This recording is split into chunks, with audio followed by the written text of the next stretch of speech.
the person shared this, and have you ever experienced times, and I know we have, I'll ask it rhetorically, I don't expect you to respond because most of us will probably say yes. Have you ever experienced times where it'd have been really nice if God would have just lifted you up out of a trial and trouble? Just plucked you right out. Wouldn't that have been great? Wouldn't it be awesome? Yeah. Sometimes if God just reached down, picked you up, and took you to the other side of it, and you didn't have to go through some of that stuff. Wouldn't that be awesome? We could avoid some potential heartache and stress, couldn't we? If you could just be picked up and plucked out and plopped down over here on the other side of the situation. But this quote, which I ended up learning, is attributed to Robert Frost. Was mentioned in that little news talk segment that I was listening to, and the individual shared that therapists often use this phrase with clients. And it makes total sense. The best way out of something is through it. But boy, it's not the best thing to hear when you're going through something rough, is it? That the best way to get out is to make sure you go through. That's rough.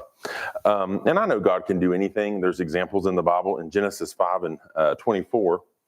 And Enoch walked with God, and he was not, for God took him. God can pick up a situation, put you where you need to be. 2 Kings 2 and 11, and it came to pass, as they still went on and talked, that behold, there appeared a chariot of fire, horses on fire, and parted them both asunder. And Elijah went up by a whirlwind into heaven. So he can do whatever he wants. God can take a situation, he can possibly shorten it by moving and working a miracle. And if God wants to, he can immediately remove us from a situation and put us where he wants us to be. And I'm not denying that sovereignty, that all-powerful presence that he can have, and he's totally in control. And I understand and recognize, as we say, his omnipotence. He is totally in control. But I'm sure we've all been in the middle of a difficult trial. You've prayed and prayed, and it seems like God sometimes just works a miracle, doesn't it? The tide can turn just like that. And what a wonderful feeling that is. It is so encouraging. And sometimes it helps you take another step because he understands that at this moment, you just need something to continue on. But it's likely that even if he does that, it's still likely that we had to go through some things even before it felt like he moved miraculously, isn't it? Even before maybe in the situations where he chooses to work something pretty quickly for our benefit, we've still been through something. That phrase really struck me. The best way out is through. Sometimes you got to go through something before you can really move forward. And even if he works out that miracle, likely there were some things that you had to go through. It's during the process of weathering or going through the hardship that often we learn our most valuable lessons, isn't it? It's not if he plucked us out. It's not if he took us. And I heard this many years ago in Wilkesboro when some Brother Clark and others would come and help a little congregation there, and they had a Thursday night service. I think some went. Me and some family went pretty often. And this brother spoke, and he said, sometimes you pray for people. God, get their attention. God, get their attention. God, they need help. God, please help them. God, please show them their need. Well, then a hardship comes. Oh, God, please get them out of this. Well, what if that's what God's going to use to answer your prayer? And sometimes in the midst, and this was the example that they didn't, I don't remember what specifics, but it struck me that sometimes you pray about a situation or you pray for an individual, well, don't be so quick to pray them out of something that might be what God has sent to really work with them and really show them. You can mess up the blessing. And so last week I did a lesson about being careful with toxic relationships. And there are times you have to own when something, someone, whatever the case is, it's just not healthy for us spiritually. It's not healthy emotionally. It's not healthy mentally, sometimes even physically, because those stresses can take a toll on our body. And we may have to understand that we cannot let toxic situations impact other healthy relationships. That's when it spills over and it becomes very unhealthy. It's not fair to individuals who are positive, healthy influences in our lives if we let a toxic situation consume us and impact our reactions with them. I mean, that's kind of common sense probably to all of us. You have to be careful what you let spill over into the ones that are good to you in the name of trying to take effort to help someone that you're burdened about. I cannot take out the stress of a toxic situation on others who are good to me because that's not right. So there's all those situations we can contend with in life, something that feels rough, You just want out of it.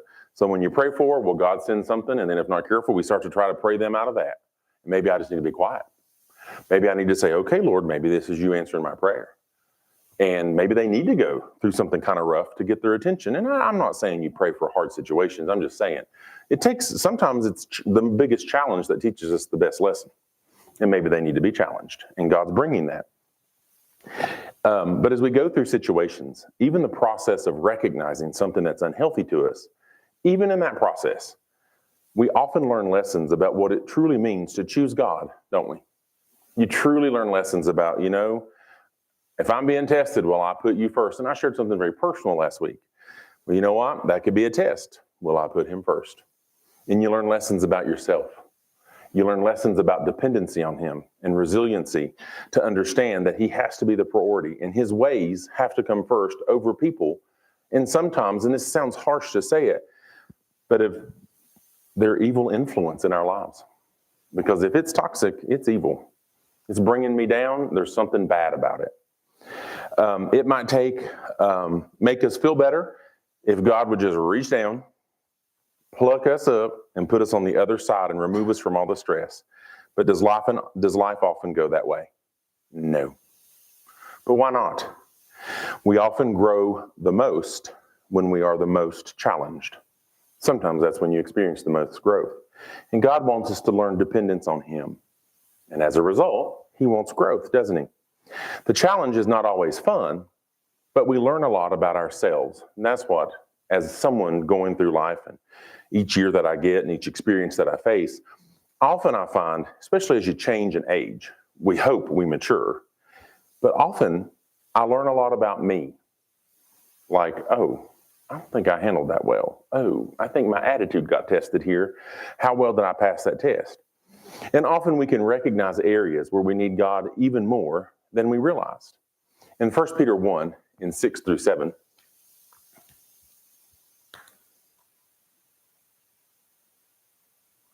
wherein ye greatly rejoice, though now for a season, if need be, ye are in heaviness through manifold temptations. Rejoicing isn't always the natural reaction by any means. That's just, these are good that we have reminders, but it's just, we're human. That the trial of your faith, now it can be a challenge. It'd be great if God would just pluck us right up and put us over here. But it doesn't always happen that way. Being much more precious than of gold that perisheth, though it be tried with fire, might be found unto praise and honor and glory at the appearing of Jesus Christ. Those are very easy words to read. They're very easy words to recite to you. But they are very different when we have to implement them in our lives. They are very different. It's easy to proclaim things, but it's very different to implement things. Those are two different scenarios. When we feel bowed down with the heaviness of a trial or a burden that's placed upon us, sometimes it's because of someone else or something, a situation beyond our control, someone we love and care about, someone we know. Whatever the case is.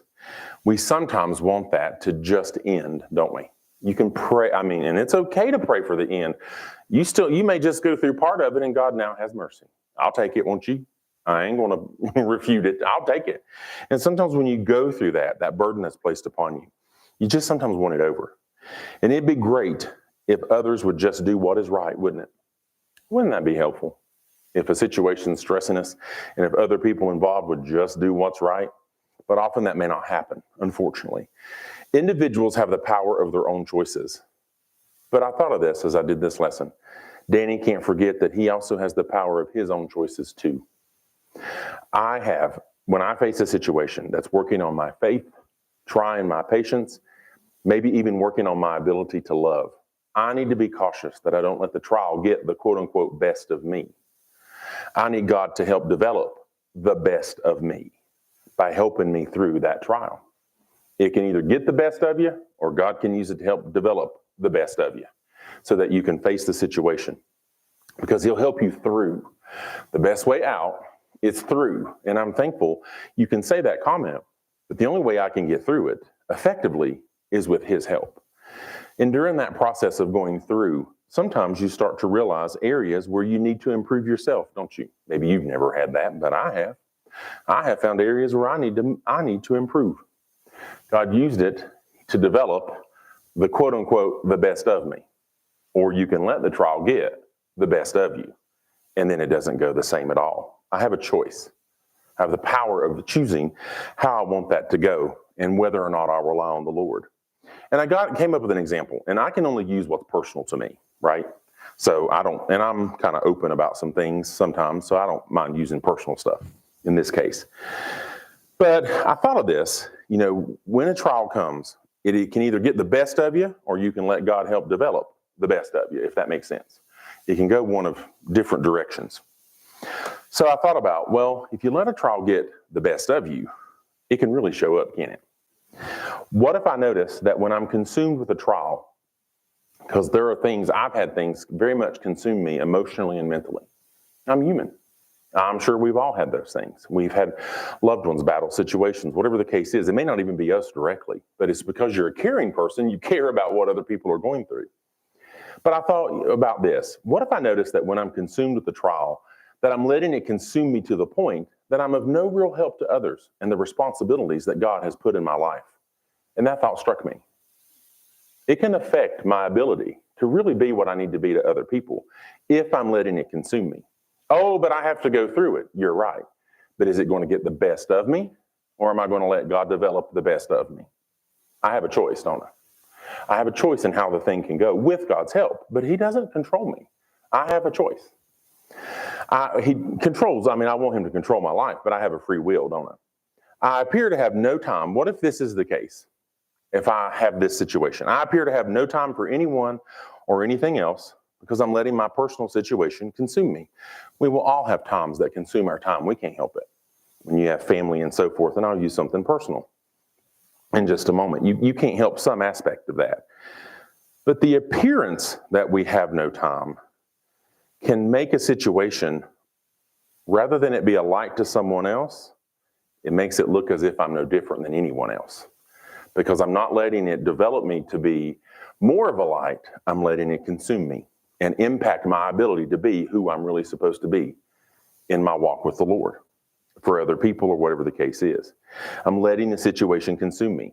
And that's not good, is it? I think we all have to learn in life. We learn a balance, don't we? When trouble comes, you have to have a balance or you will not have mental sanity. You just can't. It will consume you.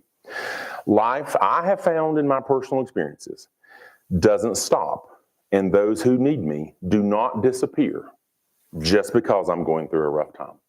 Those things do not stop and they do not end. My responsibilities on some level must continue. Am I going to let it get the best of me, or am I going to let God develop the best of me? And I have to learn from what I'm going through, just like anybody else. And once people get the feeling that I don't have time for them, and God forbid I say something that makes them feel that way or that they're not important, that is when the devil will really work. He will bring that back to their mind, won't he? Oh, Danny says he's such a believer. Well, he's so consumed with his own troubles, I can't even ask him to pray about mine. It's not always fair for people to feel that way. But do we live in the real world? And will they say that? Honey, if you don't think so, you just give it time. Life will hit you too. It's not good. The devil will use that. It is not good. It's just not good. It's sad. And often if people know you care, they will give you space. When people who love you know you're going through something, they don't expect something unrealistic. I have found the power, and if you are concerned about someone, send them a text that doesn't require a response. Just let them know you're being thought about. Hey, I hope you're having a great day. They do not have to reply. But do they know I thought of them? You take a lot of stress off people. But if I say, are you having a good day? What do they think I need? Don't do that. And that's just me as a life lesson. When someone's going through something really hard and really consuming, sometimes just say, I'm praying for you today. I pray today goes well. If you need anything, you contact me when you're capable. You take away the burden of feeling like they got to respond. You meant well in either direction, but it's amazing how that can help somebody in a rough spot. You know what? We can all need time to deal with personal situations. God is fair. But this is a thought that if I think about it, that how I let others know that I need a moment really does matter. Because sometimes people will not consider what I'm going through. Whether that's fair or not is irrelevant. They just won't. And the way I treat that situation, people will start to develop a feel for whether or not they feel like they matter to me and whether or not I'm willing to, at any point, make them a priority. And if I let myself become so self-absorbed with the trial, and I probably have in my past, I'm still a growing, maturing adult. I ain't saying I've got it down perfect because I'm still learning. I still have to learn and move through things. But if I let myself become so self-absorbed with that situation that I can't fulfill the duties and expectations placed on me by the Lord, and I thought about this. I thought, okay, so if I'm going through something, how can it impact me? I won't be the Christian example that I necessarily need to be because I'm letting it consume me. I won't be the husband that Rhonda Ray deserves, and I promise to be, because I'm letting it consume me. I can't be the great uncle. When Montana messages me at night, it makes me happy. But what if I'm so self-absorbed? I don't have time for that tonight. And other times you won't. Well, duh. I live in the real world like you, but I can message and say, I've had to. Hey, sweetie, we're in the store right now. Can I get you later? Oh, sure, I'm sorry. No big deal, right? But she'll take from that what kind of example I say I'm going to be. And it is so interesting. It'll either get the best of me or it can make the best of me. I have to choose which way I want the Lord to direct me. Will I be the uncle I need to be? Will I be the teacher I need to be? Coworker, friend, whatever the case is, whatever we can put on our lives if it even applies to anybody else. Because then how am I being a light to others? And I thought about that. If I let something going, the best way out of it is through it. But in the process of going through, I have to be very cautious how I let it impact me, don't I? Or I will not be what I need to be. And there's a lot of roles and duties that can be put upon us. So how am I being a light to others if that be the case? And what will others say about me if I act like I have no time for them? That is a burden for me in some ways. One day a student came by my room and I simply could not do it right then. And later I felt kind of bad. I felt bad. And so the kid came back. I said, honey, I'm so sorry earlier. I did not mean to dismiss you. Now I can, what did you need? Typical teen. Oh, no. I don't think he remembered. It must not have been important. Who knows what he needed? But it was important to me to go back to that situation because people know if they matter. And that speaks volumes to them, whether or not they are valued enough to have some time. Can everybody be busy? Duh. But how we handle it and how we address it leaves a lasting impact, whether it's fair or not. How am I being productive and a positive example of what it means to be a believer if I'm letting something get the best of me rather than make the best of me? And I know there's a big, huge area between the two of growth that God will help us through. I'm not making it that simple. It ain't that simple. Instead of going through the situation with God's mercy and help, I am letting the situation control me. And that is not what God desires. The Lord, and I just used, because I can use myself and my life as an example, because that's the most fair, right, to use when you talk about something. The Lord has allowed me to be a teacher, but if I go to school every day consumed and self-absorbed with my own issues with life, then I feel I can miss opportunities to be really be what my students and coworkers need. I have a duty to that still, even if I'm going through something. We will, in all capital letters, ALL, have off days. I am not unrealistic, and I have them too.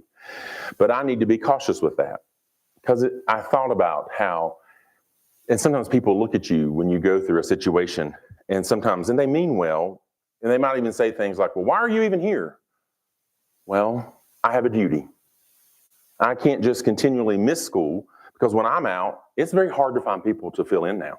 Those days of people who were available are about gone. And someone else takes on that responsibility of filling in for me. And that's not always fair. How is it right? How is that me being a light? Because I'm so self-absorbed with my own issue. How is doing so, continually not being there? I'm just saying if it were me. How is that fair to my students? How is that fair to my employer? It's not. I have to find a balance. How can I be a light that God provides strength in this verse? How am I really being a light to this verse if I say I have truth to others? 2 Corinthians 12, 9 and 10, and he said unto me, my grace is what? Is it getting the best of me or making the best of me? Because if I'm not showing that his grace is sufficient and I'm not acting as if I can even, God forbid, function with the trouble, I'm taking this on for myself. I need to reflect on that. God help me to remember that because I'm not being a light that God provides strength. For my strength is made perfect in weakness. Most gladly, therefore, will I rather glory in my infirmities, that the power of Christ may rest upon me. Therefore, I take pleasure in infirmities and reproaches and necessities and persecutions and distresses for Christ's sake. For when I am weak, then am I strong. Is that what someone would say? Or will they say, oh, Lord, you got an issue again. He'll be showing a movie today.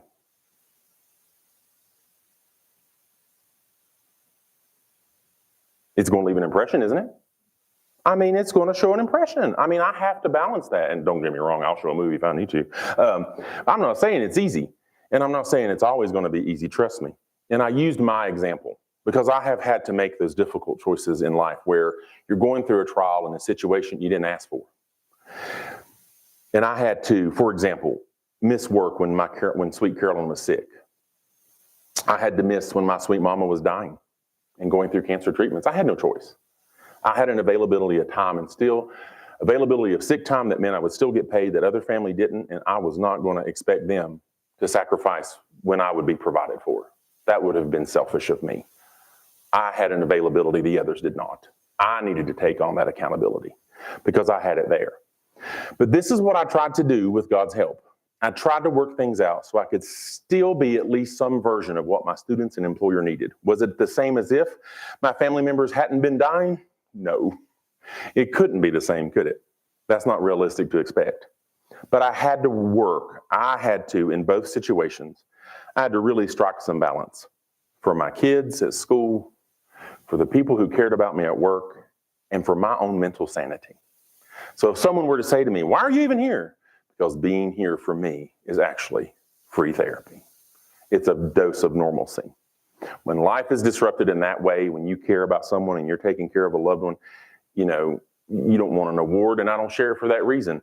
But when you go somewhere and you're sleeping on this little hard thing they have, and I'm about 6'5", I ain't no small fry. I squeeze on there, wouldn't I, Rondere? And it's about 3 hours one way. Being at work sometimes, I'm just using for me, was a dose of normal in amidst a lot of uncertainty and chaos. And it brought me stability. And I appreciated that. And I could share that with someone if they were to ask. But there is nothing wrong. I do always believe in being fair. Do people sometimes need to take a leave of absence? Absolutely. Do not misinterpret me. I hope I never need one, but if I do, God will help me. Things will work out. I'm not knocking those things. I always worry. I don't want the devil to put those thoughts. In my situations, I did not pursue that, though I think legally I could have. I did not. I tried to strike a balance because, to be quite honest, it helped me, and I felt like it was the best I could be somewhat fair to my students, the ones who were relying on me. So no judgment from me if someone were to need a prolonged time. I don't want anyone to misinterpret that. I'm just using what I'm discussing. Why am I using it? Because it's what I went through. That's what I can use. I can just use what I've been through as an example because it's what I lived. And this I know, and here's the encouragement. God gave me strength. Was it always easy? Would it have been nice if he'd have just touched my little sweet Carolyn? And she rose up from that bed. You don't even know. I know when I say that, you know in your own versions. But I have lost parents, nephew, different grandparent, whatever. Nothing could have prepared me for this. And you would, even all the loss and all the mourning, and I did not know what mourning and grief was until Carolyn passed away. I just didn't, and I didn't realize that. It would have been great if in the midst of that he'd have touched and plucked us all out of it. But he didn't, so guess what he did? He helped me through. He gave me peace. He gave me strength. He gave me happiness. He gave me a wife who loved her with tender care.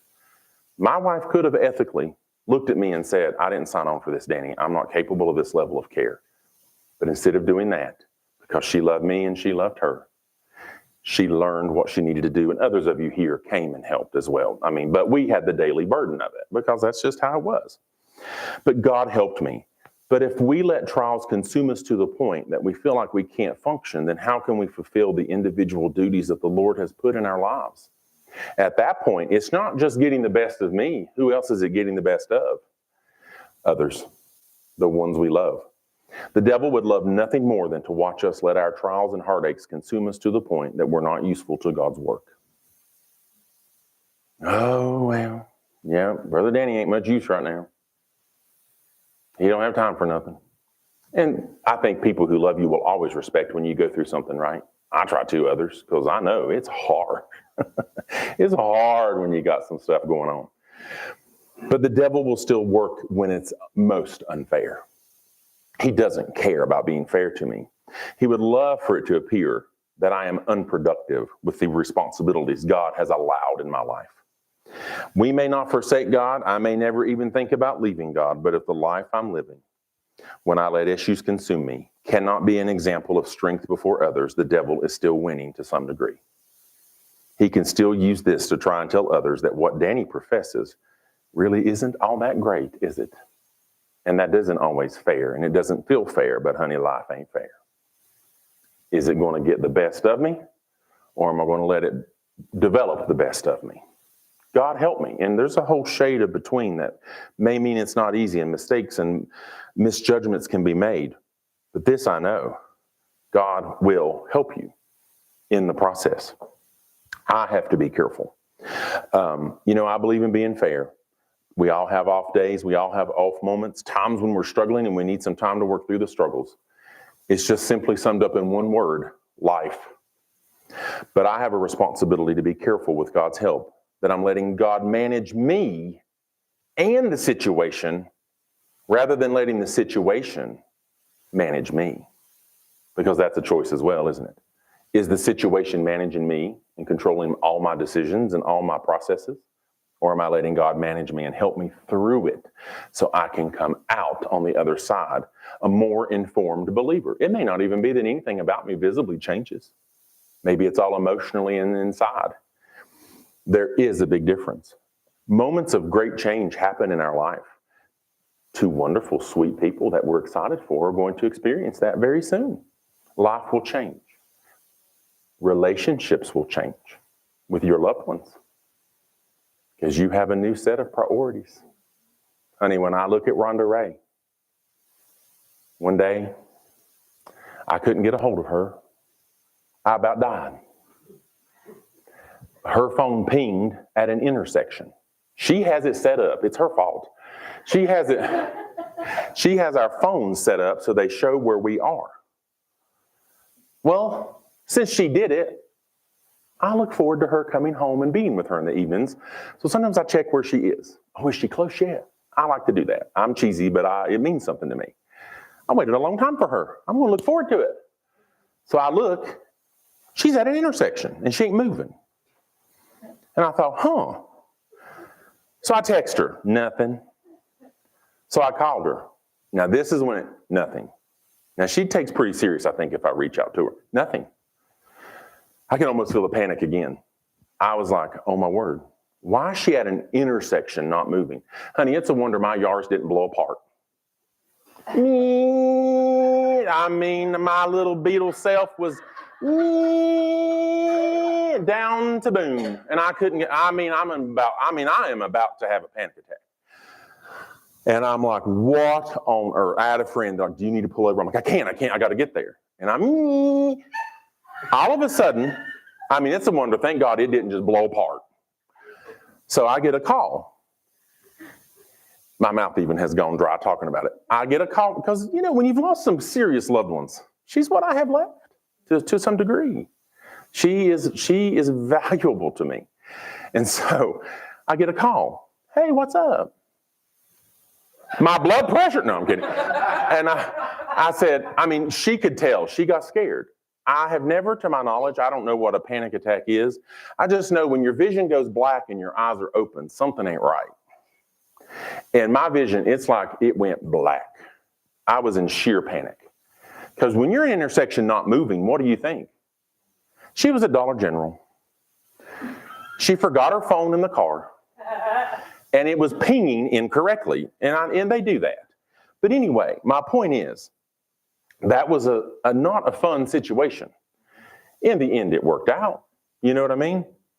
But you think about examples from you think life is going to change. So for me, that was a new experience. Relationships with other people change because now Rhonda Ray is my priority. Rhonda Ray is the one that I love first. I still love my family. I still have relationships with family. But those things become different. Well, with God, he has to be a priority. He comes first. And there are examples from the Bible. So, you think about going through a situation is the best way out. We have examples from the Bible who teach us that. I'll go through these very quickly. And I wanted you to ask yourself this question. What if these individuals had let their situations manage them rather than relying on God to manage their situations? What if they had done the reverse? In Joseph, in Genesis 50:20, but as for you, ye thought evil against me, but God meant it unto what? Good. To bring to pass as it is this day, to save much people alive. He still continued his duties that God put upon him in the midst of horrific heartache and hurt. He still was what he needed to be, even for other people, wasn't he? During those difficult times. Joseph was sold into slavery by his brothers, falsely accused. He was imprisoned. That don't sound too fun to me. He remained faithful. God elevated him to a position of power in Egypt. His growth, he learned humility, leadership, and forgiveness. The situation didn't get the best of him. He let it make the best of him. In Job 23:10, but he knoweth the way that I take. When he hath tried me, I shall come forth as gold. Job lost his wealth, health, and children, but he remained faithful to God. In the end, God restored his blessings and deepened his understanding of God's sovereignty.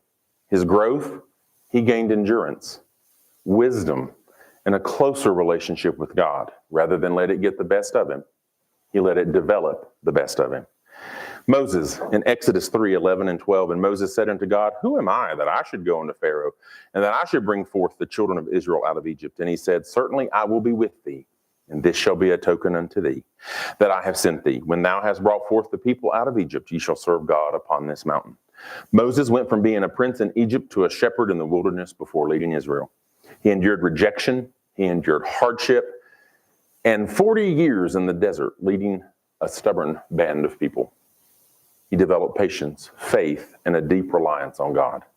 David, in 1 Samuel 30:6, and David was greatly distressed, for the people spake of stoning him. Doesn't sound too fun to me. Because the soul of all the people was grieved, every man for his sons and for his daughters. But David encouraged himself in the Lord his God. Sometimes, honey, there ain't nobody going to encourage you, but God will. He can speak peace to your heart and give you hope. Before becoming king, David was hunted by Saul, and he lived as a fugitive. He learned to trust in God's timing and not take matters into his own hands. He grew in courage, wisdom, and dependence. Rather than let the situation get the best of him, he developed the best of him. In 2 Corinthians 4:8 and 9, we are troubled on every side, yet not distressed. We are perplexed, but not in despair. Persecuted, but not forsaken. Cast down, but not destroyed. Paul endured imprisonment, beatings, shipwrecks, and persecution for preaching the gospel. He remained steadfast and wrote much of the New Testament, encouraging believers. His growth, he gained spiritual strength, endurance, and a greater revelation of God's grace. Rather than let it get the best of him, he developed the best of him. And you have examples from the Bible that you can turn to, but you also have probably examples from your own lives. People who've demonstrated what it means to rely on God, what it means to go through, with God's guidance, something, and how going through it is the best way out of it. Doesn't mean it's easy, but God can encourage us. And what it means to grow as a result of what we've endured. I'm not wishing hardship on anybody. That'd be terrible. I'm not trying to invite any kind of trial or trouble.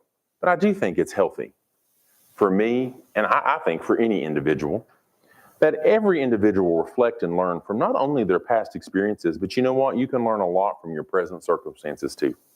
By evaluating, how's it going? Is it affecting me being who I need to be? Am I going through it? Am I enduring it? Is it getting the best of me, or is it developing the best of me? Am I learning? How well am I dealing with situations that are pressing me? Am I letting my personal circumstances cloud and negatively impact the other duties Christ has placed in my life? For example, am I being the light God wants me to be to others? Am I being the Sunday school teacher that will please the Lord? I'm just using personal stuff. Am I being the husband Rhonda Ray needs? Am I being the teacher my students need? Am I being the coworker my colleagues need? And so on. So I'll end with this, where it should be placed. God help me. Give it to Brother Mark.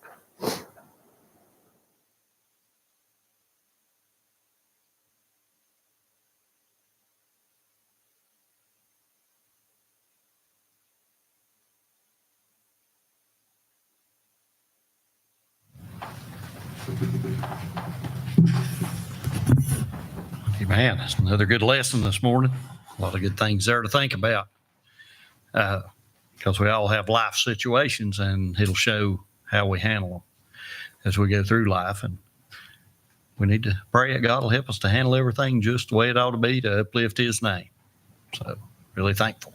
All right, we'll take a little bit of a break, and then we'll move on with the service shortly.